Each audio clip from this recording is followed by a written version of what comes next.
Hello friends, आज की case study बहुत इंटरेस्टिंग है। आरपी इंडिया जो कि ओनर है हार्पिक ब्रांड नेम का ट्रेडमार्क का, उसने केस फाइल कर दिया एक ऐसे ब्रांड नेम के अगेंस्ट जो उनसे काफी मिलता जुलता था। देखिए यहाँ पे केस है हार्पिक वर्सेस हैप्रिक, मतलब हार्पिक जो बहुत बड़ा ब्रांड है टॉयलेट क्लीनिंग इंडस्ट्री के अंदर, तो हैप्रिक के ऊपर केस फाइल कर दिया। दोनों ब्रांड टॉयलेट क्लीनिंग के अंदर से, दोनों brand toilet cleaning solution provide करते थे। अब हुआ क्या, हार्पिक ने देखा कि हैप्रिक है ना जस्ट डायल के ऊपर और बहुत सारे प्लेटफॉर्म्स के ऊपर धमाधम बिक रहा है, जबकि आरबी इंडिया जिसके पास हार्पिक ट्रेडमार्क था, 20 से ज्यादा ट्रेडमार्क रजिस्टर्ड थे, 1980 से इसको यूज कर रहे थे, और जो हैप्रिक ट्रेडमार्क था वो अनरजिस्टर्ड था। अब देखिए यहाँ पे दोनों जो ट्रेडमार्क है ना मिलते जुलते हैं।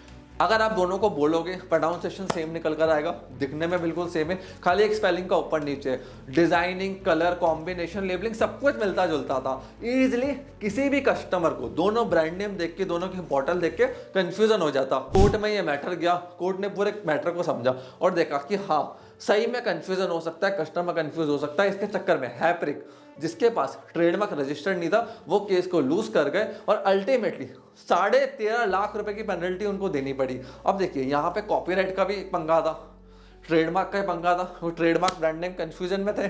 कॉपीराइट में जो लेबलिंग थी दोनों बॉटल्स की वो बिल्कुल मिलती जुलती थी, उसको हम ट्रेड ड्रेस भी बोलते हैं। इस चीज का ध्यान रखना, मतलब मिलता जुलता होना, डिजाइनिंग वगैरह सब कुछ।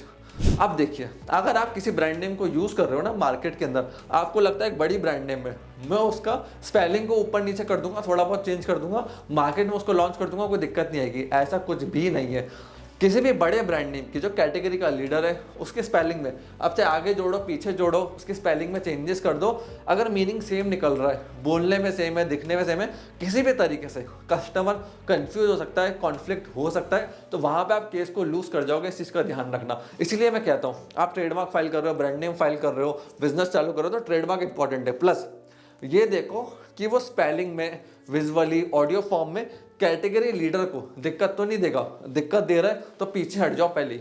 अल्टीमेटली होगा क्या, ब्रांड में, मार्केटिंग में, ब्रांडिंग में, पैकेजिंग में, बिजनेस को लॉन्च करने में आप इन्वेस्टमेंट कर दोगे, आप पे केस होगा, अल्टीमेटली आपको डैमेजेस बनने पड़ेंगे अगर आपके पास ट्रेडमार्क रजिस्टर्ड नहीं है, आपने लीगली प्रोसेस को फॉलो नहीं करा। क्योंकि देखिए आज के टाइम में ना बड़ी ब्रांड्स अवेयर हो गई अपने ट्रेडमार्क को लेकर, आईपीआर राइट्स को लेकर, जैसे यूएस में, तो हिंदुस्तान में भी अवेयरनेस बढ़ रही है, सोशल मीडिया बढ़ रहा है। सोशल मीडिया पर जैसे ही आप जाते हो, इंटरनेट पर जैसे ही आप जाते हो माल को बेचने के लिए, फटाफट आपको ट्रैक कर लेते हैं और आपको लीगल नोटिस भेज देते हैं, आप पे केस फाइल कर देते हैं। काफी सारे एंटरप्रेन्योर्स के ऊपर केस हो चुके हैं जो किसी बड़ी ब्रांड के ब्रांड नेम को मिसलीड कर रहे थे, यूज कर रहे थे, उनको नुकसान पहुंचा, डैमेज पहुंचा रहे थे, और मैटर कोर्ट में गया, फिर तो लॉयर फीस, लिटिगेशन फीस, उसके बाद जो डैमेज आप पे लगेगा वो और फीस।